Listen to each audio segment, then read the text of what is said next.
Hey guys, how you doing?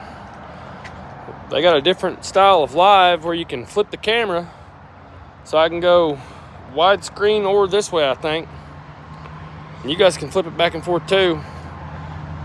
And I gotta finish this bike up and get it sold. We got a lot going on here over here at That Damn Fishing Guy's place. I just want to take a minute and show you guys my garden, what I got going on. I might be rednecker than you, maybe. What I got going on here is here's the old bunk bed frame. That's my trellis. These is cucumbers. That's my potatoes. That's lavender and some other kind of flowers. Here's some corn. I got to get more of that in the ground. And then over here we got some regular, hybrid tomatoes. And over here we got butternut, squash, and zucchini. Then back here we got cherry tomatoes on that back row, back wall.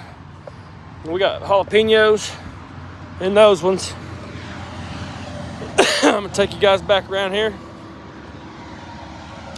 Then we got, I don't know if you guys are in Oklahoma or not, but we got weed in these ones. We can grow weed here. I don't even smoke weed, I just like growing it. That's gonna be a weed plant too. That is a weed plant. And that is a weed plant. Now forgive my mess and forgive that highway right there.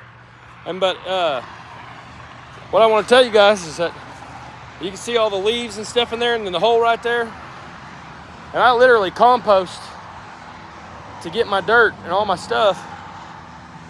And anyway,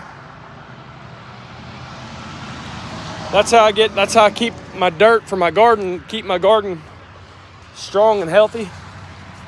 And I compost all my dirt, leaves and grass and fish bodies and leftover bait. And but this looks like it's looking like it's going to turn out to be a pretty good garden. Anyway, we got some different stuff going on the channel. I kind of wanted to go over with you guys. Got these shirts. Just one more cast, I promise. I got those shirts. And then I got some, I'll go in the house and grab one real quick. I'll show you guys. I got some That Damn Fishing Guy t-shirts. And I'm pretty proud of them. Right now, I'm just selling them to my friends and family. But I want to start selling them eventually. Like, yeah, That Damn Fishing Guy.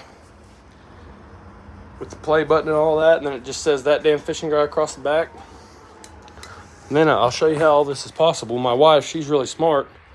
And we got this Cricut and a sublimation printer and a heat press. And we've got some shirts ordered. And we're going to print them out and make them. If anyone would be interested in buying one, you just let me know. But I'll try to figure something out. Like I said, I don't have a website or nothing like that. I'm just really trying to figure it out. And I want to show you guys my garden. And I've been meaning to try to show you guys my garden. Because people always wonder, probably what I do with all my extra bait. Well, in Oklahoma, we have a crappie problem. And some of our lakes that we fish in, they're overpopulated. And the crappie are stunted. And they're, here, I'll show you guys. Actually, I keep some on hand. Uh-oh. We cut out. Well, let's see what's...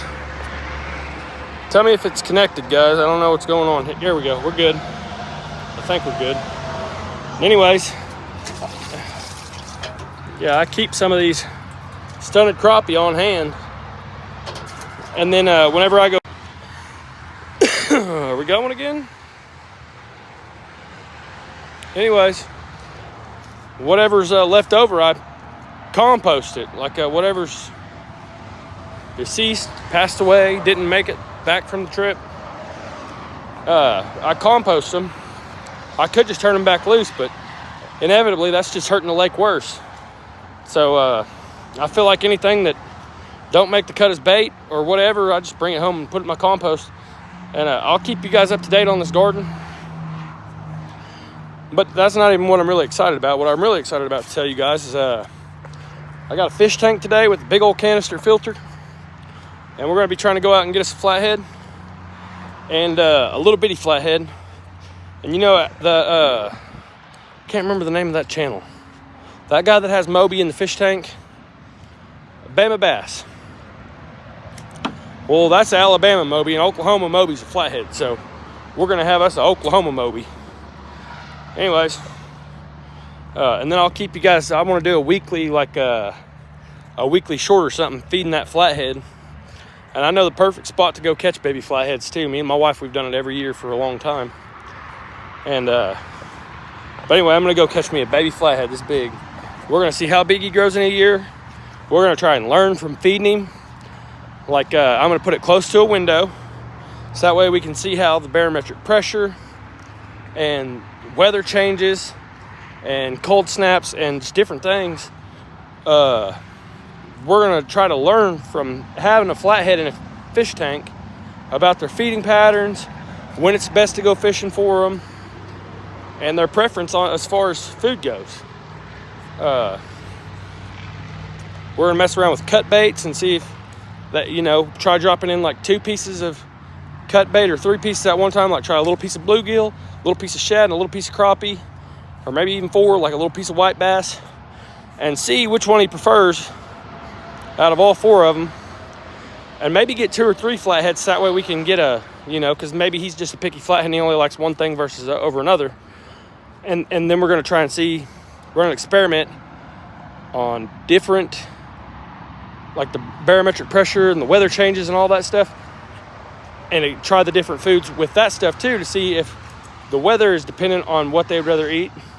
Like, you know, a bluegill and a white bass have a lot of spines and stuff like that. And maybe when the barometric pressure is climbing, okay, you already downsize your bait to a smaller bait because fish aren't actively feeding when the barometric pressure is climbing. And so this puts pressure on the swim bladders, so they eat smaller food. So you use smaller bait if like on a bluebird's day.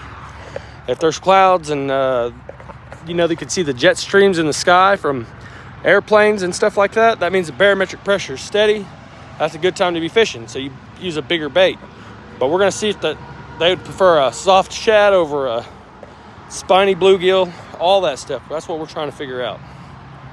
Anyways, I got to get in here and help my daughter to paint her room.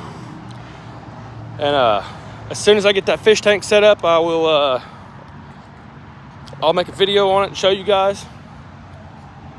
Right now, I just got to get a spot cleaned out to get it set up. Like I said, I want it next to a window. And yeah, we're going to try and get that figured out. In years to come, we might switch the flathead out for, let him go and try putting a blue cat in there and do the same thing. And just try to keep some kind of fish tank experiment going on with some kind of native fish. You guys comment and let me know what you guys want to see in the fish tank. And we'll figure it out from there. We may end up upscaling the fish tank and all kinds of stuff. Anyways, love you guys. Peace.